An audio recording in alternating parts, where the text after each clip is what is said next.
Welcome to Off the Grid with Skantar. For our season finale, we're going to show you some highlights of our season, and I'm going to read this Birches by Robert Frost. I'd like to thank my friend Allison for turning me on to Robert Frost. He is a real nature boy, and I like that very much. So I'm going to read this, and we'll show you some of our scenes. Birches by Robert Frost. When I see birches bend to left and right across the line of straighter, darker trees, I like to think some boy's been swinging them. But swinging them doesn't bend them down to stay as ice storms do. Often you must have seen them, loaded with ice a sunny winter morning after a rain. They click upon themselves as a breeze rises and turn many-colored as the stir cracks and crazes their enamel.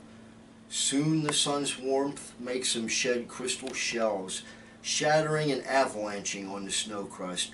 Such heaps have broken to sweep away, you'd think the inner dome of heaven had fallen.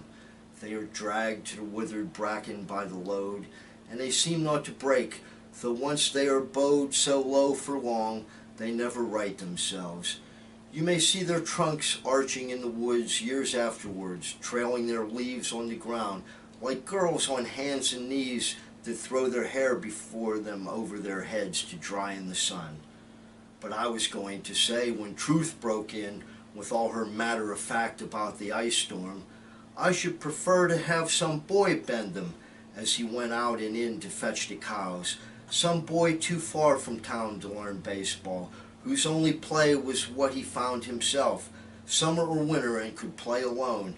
One by one he subdued his father's trees by riding them down over and over again until he took the stiffness out of them, and not but one hung limp. Not one was left for him to conquer. He learned all there was to learn about not launching out too soon, and so not carrying the tree away clear to the ground. He always kept his poise to the top branches, climbing carefully with the same pains you use to fill a cup up to the brim, and even above the brim. Then he flung outward, feet first with a swish, kicking his way down through the air to the ground. So was I once myself a swinger of birches, and so I dream of going back to be. It's when I'm weary of considerations and life is too much like a pathless wood, where your face burns and tickles with cobwebs broken across it, and one eye is weeping from a twig's having lashed across it open. I'd like to get away from earth a while and then come back to it and begin over. May no fate willfully misunderstand me and half grant what I wish and snatch me away not to return. Earth's the right place for love. I don't know where it's likely to go better. I'd like to go by climbing a birch tree and climb black branches up a snow-white trunk toward heaven till the tree could bear no more but dip its top and set me down again. That would be good both going and coming back. One could do worse than be a swinger of birches.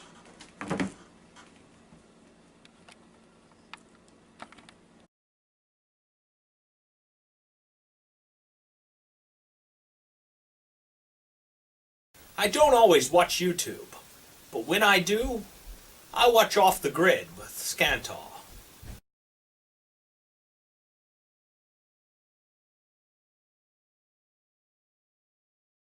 And we're going to pull out a can of whoop-ass and spray it all over ignorance. And we're going to pull out a can of whoop-ass and spray it all over ignorance. Or we could like short circuit the car battery and put a wrench across the two terminals, and we could expend all of our potential all at once. That's your voltage lesson for the day.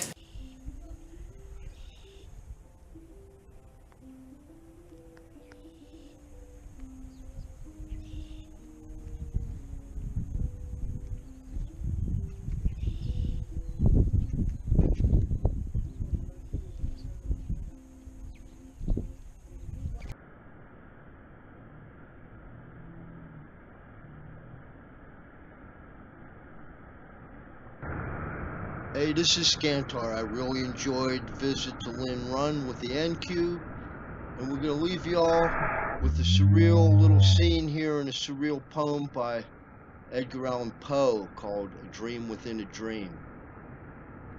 Take this kiss upon the brow, and in parting from you now, thus much let me avow, you are not wrong who deem that my days have been a dream.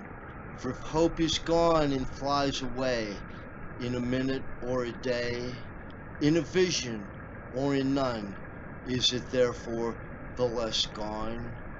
What if all we see or seem is but a dream within a dream? I stand amid the roar of a surf's tormented shore, and I hold within my hand grains of the golden sand. How few, yet how they creep through my fingers to the deep, while I weep, while I weep.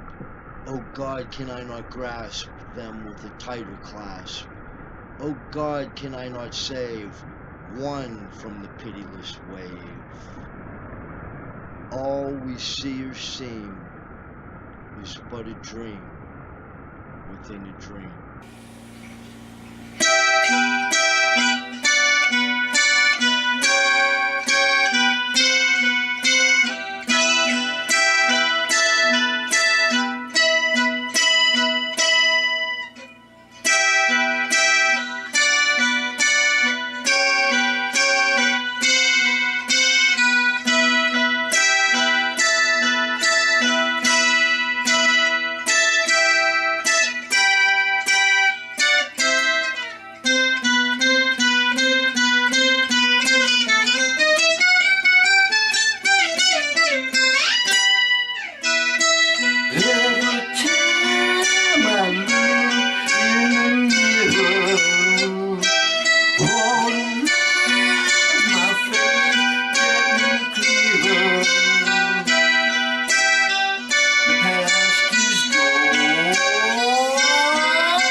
My life in books, written pages, lived in love from fools and from sages.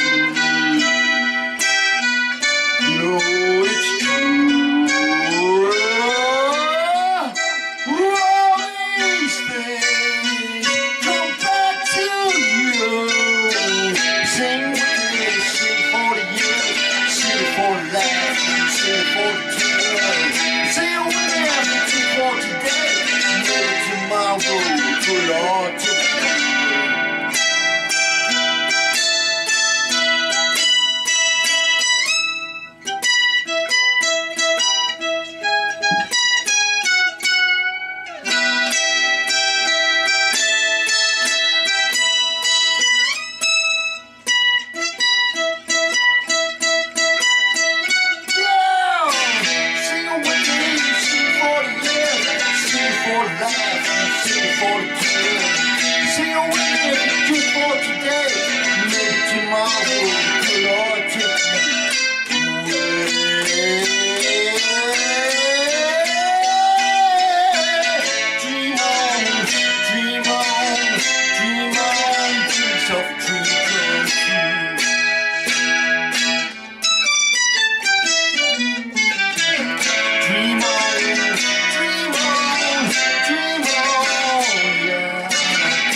tomorrow,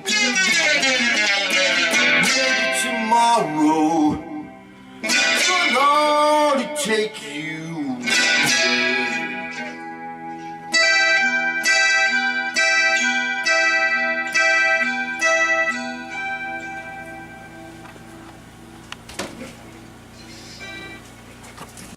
I hope you learn just a little bit about electricity, and you got to remember that the more you learn about electricity, the more you find out you don't know. There's a wealth of knowledge to absorb, and I would encourage you to be very thirsty and go after it. We're going to show you some highlights. There's the head check from the season earlier. Dylan Smith, the late 24-year-old, and there's our molecular theory. There's the red lion and various logos that we've conjured up, but my favorite's the one that has a shadow on the back. And I'd like to thank Allison Burkholder for Birches, and I'd like to thank Curtis Burkholder for the music that I used, and I'd like to thank Jacqueline for being our encouragement and giving us comments and constructive criticism. And I'm still off the grid. I'm making my own juice, and there's never a problem there. You know, I'm more worried about you guys having a power failure than me. So thank you for watching this year, and we're going to take some long time off and think about how we're going to come back. And we're going to come back to the time capsule, and hopefully the Pens are going to win, because now there's some modicum of excitement, because you know what? The Senators kicked our ass last time out, so hey, you know, we're going to do shot to Senators. Here's for, you know, giving us a good game. You know, we like a good fight. That's a Texas size shot of Jim Beam Rye to close out the year. And when you watch a show, when I do a shot, you should do one too. Have a fine year, and peace.